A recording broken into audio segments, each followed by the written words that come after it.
আল্লাহর হাবিব হাদিস শরীফের মধ্যে এটাও বলেছেন, কিয়ামত সংগঠিত হওয়ার আগে অবৈধ সঙ্গম বৃদ্ধি পাবে, অবৈধ সঙ্গম বৃদ্ধি পাবে, যেটাকে আমরা অনেক সময় পরকীয়া বলি, নষ্টামি বলি, নোংরামি বলি, জিনা বলি, বেবিচার বলি। কিয়ামত সংগঠিত হওয়ার আগে এই জিনার কাজটা বৃদ্ধি পাবে, মানুষ অন্যায় কাজ করবে, সীমা লঙ্ঘন করবে। আল্লাহর হাবিব বলেছেন, নির্লজ্জভাবে গরু ছাগলের মতো, নির্লজ্জভাবে গরু ছাগলের মতো অবৈধ সংযম করা হবে। গরু ছাগল দেখবেন তারা মিলন করতে গেলে তাদের কোনো বাধা থাকে না, কোনো পর্দা লাগে না, বেপর্দা হইয়া রাস্তাঘাট অনেক সময় দেখবেন গরু ছাগলের মধ্যে মেলামেশা হয়ে যায়। কথা কোন ঠিক কিনা? তবে রাসূল বলেছেন, কিয়ামত সংগঠিত হওয়ার আগে কিছু কিছু মানুষের আলামতটা গরু ছাগলের মতো হয়ে যাবে। যেই রকম গরু ছাগলগুলা ওপেনলি রাস্তাঘাটে মেলামেশা করে, আমার উম্মতের মধ্যেও রাসূল বলেছেন এমন কিছু অজ্ঞ বের হবে, এরা গরু ছাগলের মতো রাস্তাঘাটে, এদের চোখে কোনো শরম লজ্জা বলতে থাকবে না, রাস্তাঘাটে এরা গরু ছাগলের মতো সঙ্গম করবে, মিলন করবে। কথা কোন এরকম সিমটম এখনো আসে না নাই? দুঃখ লাগে, কষ্ট লাগে, কি বলবো দুঃখের কথা। উমেদনগরের বাবাজিরা, এই রবিউল আউয়াল শরীফ শুরু হওয়ার আগে এই বছর আমার নতুন একটা গজল আমি রেকর্ড করার জন্য চট্টগ্রাম গেছিলাম। কোথায়? সি বিচে গেছিলাম, পর্যটন area, Cox's Bazar, Noida Patenga sea beach, চট্টগ্রামের পতেঙ্গা সি বিচে গিয়েছিলাম। তখন আমি যখন রেকর্ড করতে গেছি, গজল রেকর্ড করব, ভিডিও করব, তো ভাবলাম একটু সাইডে চলে যাই। সি বিচের সাইডে যখন গেলাম, তখন আমার নবীর হাদিস শরীফের কথা অনুযায়ী কিছু সিমটম আমি দেখলাম। পাথরের চিপার মধ্যে শরম লজ্জা বলতে কিছু নাই, নারী পুরুষের অবৈধ মেলামেশা। ভাইয়ার আমার, বন্ধুরা আমার, এদের কোনো চক্ষু শোষণ নাই, শরম লজ্জা বলতে কিছু নাই। এই হাদিস শরীফের ভাষ্য অনুসারে আমার মনে হয়ে গেল, আমি আজকে হাদিসটা পড়তেছি আর ওই দৃশ্যটা আমার চোখের মধ্যে ভেসে গেল, যে আমার রাসূল ১৫০০ বছর আগে যেই ভবিষ্যৎবাণী দিয়েছেন, এইগুলা এখন আমরা অক্ষরে অক্ষরে দেখতেছি। কথা কোন ঠিক না বেঠিক? নারী পুরুষের অবৈধ মেলামেশা।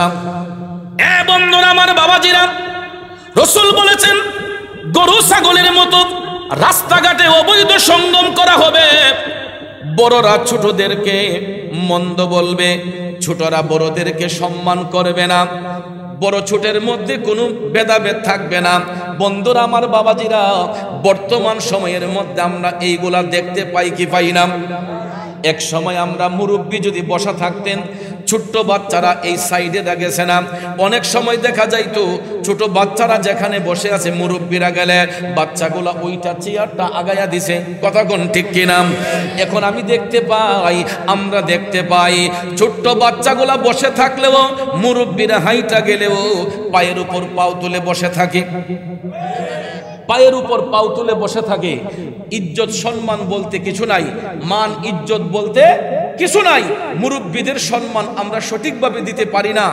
আর অনেক সময় দেখা যায় আমাদের কিছু কিছু মুরব্বীদের খাসিয়তের কারণে অনেকে আমাদেরকে সম্মানও দিতে চায় না। ঠিক কিনা বলুন? এটা আমার দয়াল নবীর ভবিষ্যৎবাণী।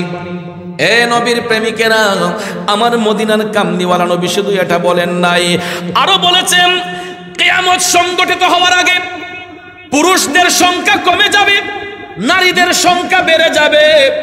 পুরুষদের সংখ্যা কমে যাবে, নারীদের সংখ্যা বেড়ে যাবে। আমাদের বাংলাদেশের মধ্যেও বর্তমানে আদমশুমারির গণনা সূত্রে এখন পর্যন্ত দেখা গেছে একটা পুরুষের গণনা হিসেবে ৩ জন নারী। কয়জন? বর্তমানেও 18 কোটি জনগণের মধ্যে 1 ভাগ পুরুষ, 3 ভাগ নারী। আমরা হয়তো অনেকে চোখে পড়ে না, কিন্তু নারীদের সংখ্যা বর্তমানেও গণনা সূত্রে অনেক বেড়ে গেছে, 3 গুণ বেড়ে গেছে। কয় গুণ?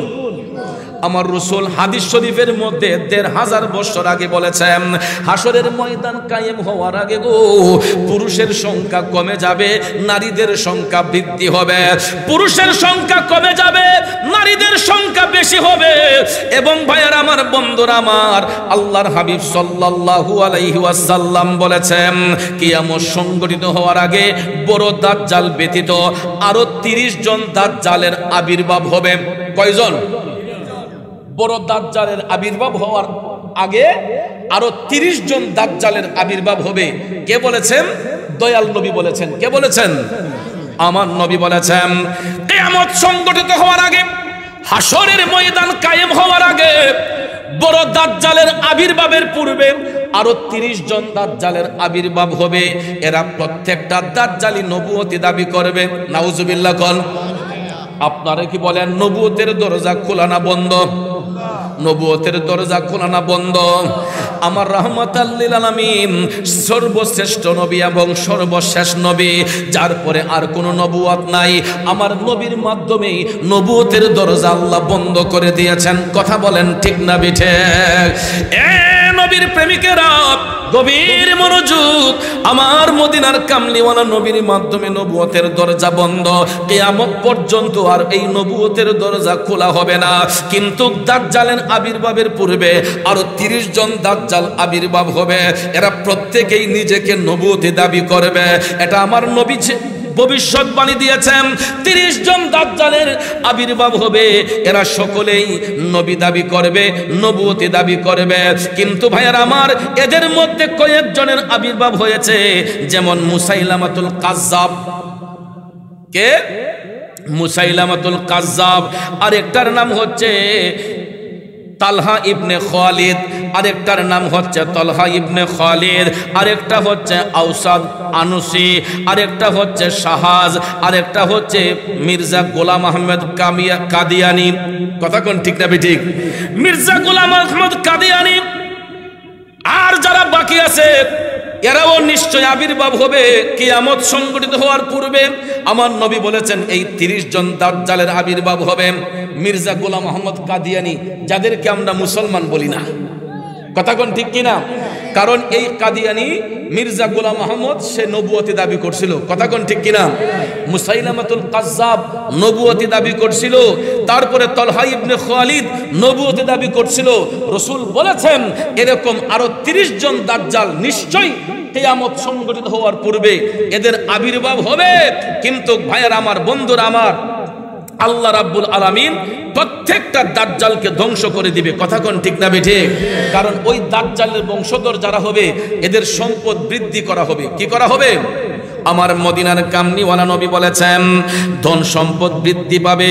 ফুরাত নদী নিজের গুপ্ত ধন ভান্ডার খুলে দেবে, যার ফলে সোনার পাহাড় গড়ে উঠবে। এটাও মিশকাত শরীফের মধ্যে এসেছে 469 নম্বর পৃষ্ঠার মধ্যে। মিশকাত শরীফের 469 নম্বর পৃষ্ঠায় রাসূল বলেছেন কিয়ামত সংগঠিত হওয়ার পূর্বে ধন সম্পদ বৃদ্ধি পাবে। ফুরাত নদীর নিচে গুপ্ত ধন ভান্ডার খুলে দেওয়া হবে, যার থেকে স্বর্ণের পাহাড় উত্তোলন হবে। এই ফুরাত নদীর, যেই ফুরাত নদীর পানি ইমাম হুসাইন সহ আহলে বায়াতের জন্য বন্ধ করা হয়েছিল, এই ফুরাত নদীর নিচে স্বর্ণের পাহাড় রয়েছে। ওই পাহাড়টা আল্লাহ ভাসমান করে দিবেন। এমন পরিমাণ মানুষ সম্পদের মালিক হবে। কিন্তু ভাইয়ার আমার, এগুলা দাজ্জালের স্বভাব চরিত্র তাদের মধ্যে বিদ্যমান দেখা দিবে। এই জন্য রাসূল বলেছেন কিয়ামতের পূর্বে ধন সম্পদ এমন ভাবে বাড়বে, ফুরাত নদীর তলদেশ থেকে স্বর্ণের পাহাড় গজিয়ে উঠবে। কিন্তু তা সত্ত্বেও ওই মানুষগুলা জাহান্নামে নিক্ষিপ্ত হবে। কারণ সম্পদ যখন বৃদ্ধি হয় দেখবেন কিছু কিছু মানুষের মধ্যে দিল পাষাণ হয়ে যায়। কথা কোন ঠিক কিনা? সম্পদ বেড়ে গেলে অনেক মানুষ অহংকারী হয়ে যায়। কথা বলেন ঠিক না ঠিক? সম্পদ বেড়ে গেলে দেখবেন অনেক মানুষের অহংকার বেড়ে যায়, তকাব্বুরি বেড়ে যায়। গরিবদেরকে দেখতে পারে না, আত্মীয় স্বজনদেরকে ঘৃণা করে, গরিব আত্মীয় স্বজনদেরকে পরিচয় দেয় না। এমন আছে না নাই?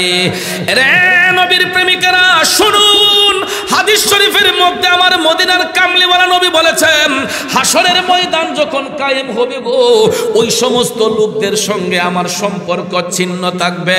দুনিয়ার জমিনে সম্পদের মালিক হইয়া, সম্পদের প্রাচুর্যের মালিক হইয়া যারা নিকটতম আত্মীয় স্বজনকে পরিচয় দেয় নাই, আত্মীয়তার হক যারা ছিন্ন করেছে, যারা বড়লোকি দেখিয়েছে, যারা গরিমা দেখিয়েছে, রাসূল বলেছেন হাসরের ময়দানে ওই সমস্ত ব্যক্তিদের সঙ্গে আমার কোনো সম্পর্ক থাকবে না, তাদের সঙ্গে আমার সম্পর্কটা ছিন্ন থাকবে। তাইলে বলুন, এই বর্তমান সময়ের মধ্যে এই রকম অহংকারী কিছু বড় লোক আত্মীয় স্বজন আছে না নাই? কথা কয় আছে না নাই? দেখবেন বড় লোক আত্মীয় রাজধানী ঢাকার মধ্যে 5 তলা বাড়ি করছে, 10 তলা বাড়ি করছে। উমদনগর থেকে গরিব একজন আত্মীয়র পরিচয়ে ঢাকা রাজধানীতে গেছে, দেখা যায় ওই বড় লোক তার কাছের আত্মীয় হতে পারে, এটা মামাতো ভাই, হতে পারে চাচাতো ভাই, হতে পারে ফুফাতো ভাই, হতে পারে কোনো নিকট আত্মীয়। রাজধানী ঢাকায় যখন বড় লোক ভাইয়ের বাসায় গেছে, আরেক বন্ধু জিজ্ঞেস করছে, কিরে এই গ্রামের লোকটা কে? কয় না, আমার বাড়ির কাজের লোক। এমন আছে না নাই? না, আমরা বাড়িতে কাজ করে প্রতিবেশী। বড়জোর যদি পরিচয় দেয়, না আমরা বাড়িতে কাজ করে প্রতিবেশী। এরপরও বলে না এটা আমার চাচাতো ভাই, এটা আমার মামাতো ভাই, এটা আমার খালাতো ভাই। এইরকম সম্পর্ক ছিন্নকারী এই সমাজে কিছু বিত্তবান বড় লোক আছে না নাই? আমার নবী ভবিষ্যৎবাণী দিয়েছেন, হাসরের ময়দানে ওই শ্রেণীর লোকদের সঙ্গে আমি রাসূলের সম্পর্ক ছিন্ন থাকবে যারা দুনিয়ার জমিনে আত্মীয়তার হক যারা ছিন্ন করেছে। গরিব আত্মীয় হওয়ার কারণে বড় লোক আত্মীয় তাদেরকে পরিচয় করে নাই। রাসূল বলেছেন ওই সমস্ত ব্যক্তিদের সঙ্গে আমার সম্পর্কটা ছিন্ন থাকবে। ভাইয়ারা আমার, বন্ধুরা আমার, রাসূল বলেছেন হাসরের ময়দান কায়েম হওয়ার পূর্বে মানুষের ঈমানটা এমন ভাবে শক্ত হয়ে যাবে, হাতের তালুতে জ্বলন্ত কয়লা রাখার মতো। জ্বলন্ত কয়লা হাতে রাখার মতো যেমন কষ্ট, এমন একটা জামানা আসবে আমার উম্মতের ঈমান রাখাটা এই রকম পরিমাণ কষ্ট হয়ে যাবে। কথা কোন ঠিক না ঠিক? জ্বলন্ত আংরা হাতের তালুতে রাখলে যেই পরিমাণ কষ্টের তাপ হাতের মধ্যে লাগবে, রাসূল বলেছেন এমন একটা জামানা আসবে আখেরি জামানায় আমার উম্মতের ঈমান রাখাটা ঠিক এই রকম পরিমাণ কষ্টের মতো হয়ে যাবে। কিন্তু ভাইয়েরা আমার, বন্ধুরা আমার, রাসূল বলেছেন তখন ওই মানুষগুলা, ঈমানদার মানুষগুলা, তাদের ঈমান নষ্ট না হওয়ার কারণে এরা বলবে যে আয় আল্লাহ, আমাদেরকে তাড়াতাড়ি তুমি কবরের মধ্যে পাঠাইয়া দাও। কারণ তারা ঈমান রক্ষা করাটা খুব কঠিন হয়ে যাচ্ছে। এই জন্য এরা বলবে আল্লাহ গো, আমাদেরকে তাড়াতাড়ি কবরের মধ্যে পাঠাইয়া দাও। আর কবরবাসী যদি হইতাম, আল্লাহ আমাদের জন্য খুব ভালো হয়ে যেত।